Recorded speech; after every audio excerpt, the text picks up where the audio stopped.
ദൈവത്തിന് സ്തുതി. പ്രഭാതകിരണത്തിലേക്ക് സ്നേഹവന്ദനം. ഭാഗം 2089. ഇന്ന് സെപ്റ്റംബർ മാസം 19-ാം തീയതി 262-ാമത്തെ ദിവസത്തിലെത്തി. ക്രിസ്തുവേശു നിരന്തരം ഓർമ്മപ്പെടുത്തിയിരുന്നു, നമുക്ക് ലഭിച്ചിരിക്കുന്ന ഈ ജീവനും ജീവിതവും വളരെ വിലപ്പെട്ടതാണ്.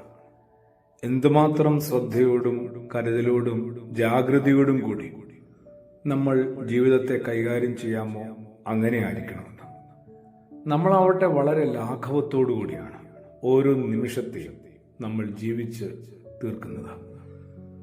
ഒരു കാര്യം മനസ്സിലാക്കാനായിട്ട് മിക്കവാറും ആളുകൾ വൈകുന്നുണ്ട്. സ്വന്തം ജീവിതത്തിന് അവനവൻ തന്നെയാണ് ഉത്തരവാദി എന്നുള്ളതാണ്. നമ്മളാവട്ടെ പലപ്പോഴും ജീവിതം ഇങ്ങനെയൊക്കെ ആയതിന് മറ്റു പലരെയും പഴിച്ചുകൊണ്ടിരിക്കുകയാണ്. നിയന്ത്രണ വിധേയമല്ലാത്ത കുറേയധികം കാര്യങ്ങളുണ്ടാവും നമ്മുടെ ജീവിതത്തിൽ. അതൊന്നും നിയന്ത്രിക്കാൻ നമ്മളെ കൊണ്ടാവില്ല. അവ വരുതിയിലാക്കണമെന്ന ദുർവാശിയുടെ കടുംപിടുത്തമാണ് എൻ്റെ ജീവിതത്തിനകത്ത് ഏറ്റവും വലിയ ഞാൻ കൊടുക്കുന്ന സമ്മർദ്ദം കേട്ടോ. കാറ്റ് വീശുന്നതും മഴ പെയ്യുന്നതും സൂര്യനുദിക്കുന്നതും ആരുടെയെങ്കിലും ഇഷ്ടാനിഷ്ടങ്ങൾക്ക് അനുസരിച്ച് അല്ലല്ലോ.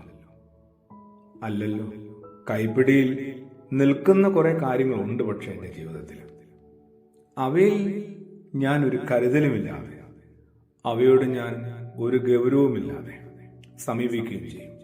എന്നിട്ടോ ഈ കയ്യിൽ ഒതുങ്ങാത്ത കുറെ കാര്യങ്ങളുണ്ടല്ലോ, സൂര്യൻ ഉദിക്കുന്നതും മഴയും നിലാവും പെയ്യുന്നതുമൊക്കെ. അങ്ങനെ കയ്യിൽ ഒതുങ്ങാത്ത കാര്യങ്ങളുടെ പേരിൽ ഞാൻ വല്ലാതെ വേവലാതിപ്പെടുകയും ചെയ്യുന്നു. ശരിക്കും അപക്വമായ സമീപനമാണ്.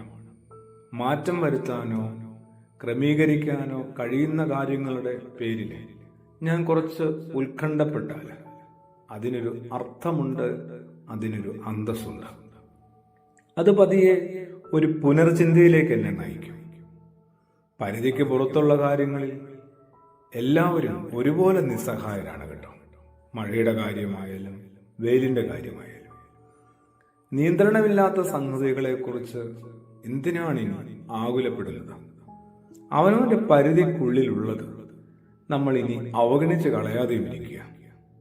നടപ്പിൽ വരുത്താനോ തിരുത്താനോ ഒന്നും കൂടി ആരംഭിക്കാനോ പറ്റുന്ന കാര്യങ്ങളെക്കുറിച്ച് നമ്മൾ അസ്വസ്ഥരായാൽ അതിനുള്ള ഏക പോംവഴി എല്ലാത്തിനും സ്വയം ഉത്തരവാദിത്വം ഏറ്റെടുത്ത് ഒന്നും കൂടെ നന്നായി തുടങ്ങുക എന്നതാണ്. അപ്പോൾ ഉണ്ടായ പരാജയഭാരം ചുമക്കേണ്ടി വരും. പുനർനിർമ്മാണ പ്രവർത്തനം തുടങ്ങേണ്ടി വരും. രൂപാന്തരീകരണ പ്രക്രിയയിലെ ചില വേദനകൾ സഹിക്കേണ്ടി വരും.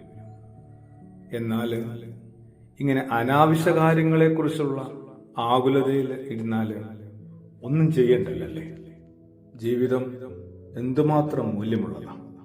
അതിനകത്ത് ആയുസ്സും ആരോഗ്യവും ജീവനുമൊക്കെ തമ്പുരാന്റെ കാര്യങ്ങളിലുമാണ്. അവശേഷിക്കുന്ന നാളുകളിൽ കുറെ കൂടി ജാഗ്രതയോടെ ആയിരിക്കുക. പ്രാർത്ഥനയോടുകൂടി. ആമേൻ.